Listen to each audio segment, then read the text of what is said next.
Alright guys, so I probably should have started videos on this from the beginning, but better late than never, right? Anyways, so today's adventure, let's finish up the shopping cart go-kart. But before we do, let's give you a little insight of what I've done so far. The rims were only 3-hole rims. We made a little template to re-drill and tap those in there. We had those laying around from a long time ago. They're a small, like, four-wheeler ATV style one. Had to weld the front, build the steering and stuff. I had the linkages. Again, a lot of these parts I had because we were going to do a Power Wheel one, but instead decided to do this. Part of the shopping cart. It ain't perfect. This side could have been shorter because it tilts a little bit like that, but I don't care. We cut the front so our feet can come out, and I'm gonna put these pedals and mount them right there. Brake and gas. We built the frame off of the cart, so as that was there, I kind of built the frame there, and we supported it and welded it all up. And then with this sheet metal and into some of the main frame, it's bolted there and then through the seat. The seat is made from an old creeper, which once I get junk out of the way later on, I'll show better. And it's just got some crossbars that bolts it down, and then that is welded to those bars. So it is removable. And then the back, I'm just using washers through the cage to hold it. The cage is welded down here. Those aren't the greatest of welds, but they'll do. I don't call myself a welder. And then we actually just used hose clamps up at the top to really hold it there. Plated it down here, which is slotted so I can slide the motor for adjustment. And I just got more parts in. I had to get a different clutch setup with a different chain. We ordered a whole kit for the rear axle on eBay. Don't trust eBay kits. They sent me the kit. It was missing the axle, the main part, and they're the axles on there are slotted, splined. Excuse me, not slotted. This is slotted. It's splined. So if you don't have the right axle splines for your sprocket or anything like that, it ain't gonna work. So I tried to send it back. Oh no, can we give you partial refund? Like, no, because now I can't use the stuff. So I said, screw eBay, went elsewhere.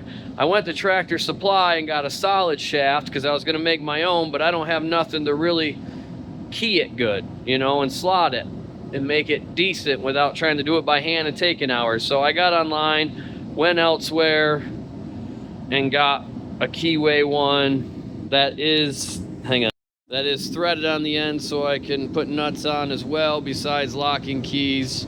The pillow tops are much better that I bought than the ones from eBay. They were just chintzy. And if I want to try and get my fat butt in this once in a while to play around and test it, I needed something a little more durable for my 200 pounds. So, but yeah, that's where it's at.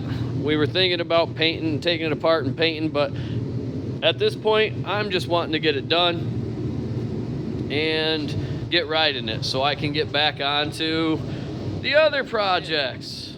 I have too many projects and I got to get working on them. And whenever I start one, something else comes up like this, or I had to do stuff to the Jeep, or I had to, you know what I mean? So, but it's great content for you guys if you want it. Anyways, let's get started on this thing. I am gonna start setting sprockets and everything and get them kind of mocked in place, and I'll be right back. So I thought I was gonna do this amazing little like cut to and have it all mocked up real fast, you know, 5 minutes, be back to on the video. No, I'm already like 10 minutes in.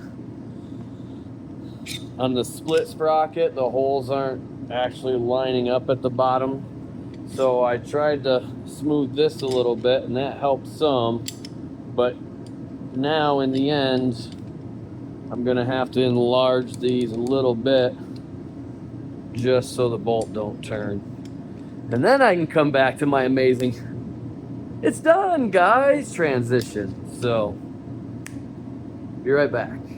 Let's try it again. Be right back. And you'd think it'd be done by now after all this, right? No, still not. Wow, this quick thing. If I played the footage of me right now doing all this, I'd have to do a lot of fast forwarding.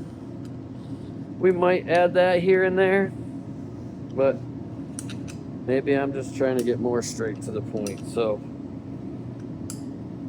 all I did was hone those holes, like I said. And then these were threaded, but I also put a nylon nut on the backside. That way it can't back out. I probably could have used some Loctite or something, stop it from backing out. But I think this right here, is it overkill? Probably. But we know that ain't coming apart, do we? All right, so back at throwing it on the shaft, and once I get it on the shaft and stuff, we'll do the montage of, woo, look, mocked up, ooh. We'll be back. A few moments later.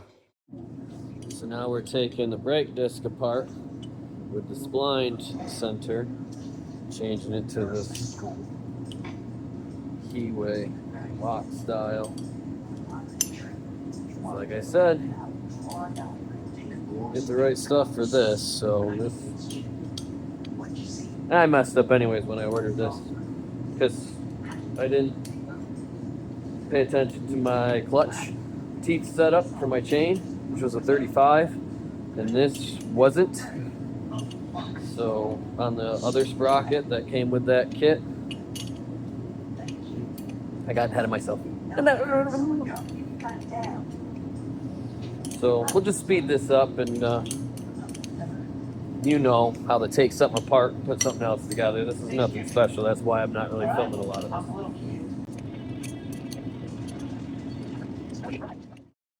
One eternity later. That was a lot of work. Unscrewing that, not really, but let's get back to it. So besides the unscrewing and, you know, bolting back together, I had to do a little chopping.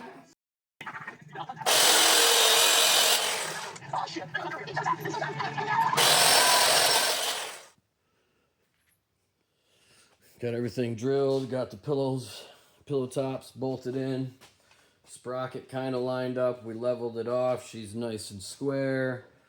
I'm gonna do that when I get ready to do the brake. I do notice that I am a little tweaked here on the frame. I think that's because of a bolt that's holding me up. But she'll sit, she'll be good. So, time to put the keyway in, get these hubs done, and get this down on the floor. Besides the brief little introduction to this in the beginning of this video, if you go to my TikTok, which I'll link here, you can see some other videos and little quick clips that I've done earlier in the build to show some things too as well. But I mean, you get the drift of what I've done. More work being done behind the scenes. Well, that took longer than I wanted, but after drilling out new holes in the rims and sizing them up, and I had to do it in the hubs too, and finding the right hardware, and then I had to, you know, do the sprocket too. All of it, I had to hone out everything. But she's locked in. The only thing I got to do is either get locking caps for the pillow tops, or because there's Allen keys, but there's no lock-in spot for a keyway, so I don't know how well it's going to lock without shifting on me. So I might have to get some kind of locking hubs, but I'll show you what we got.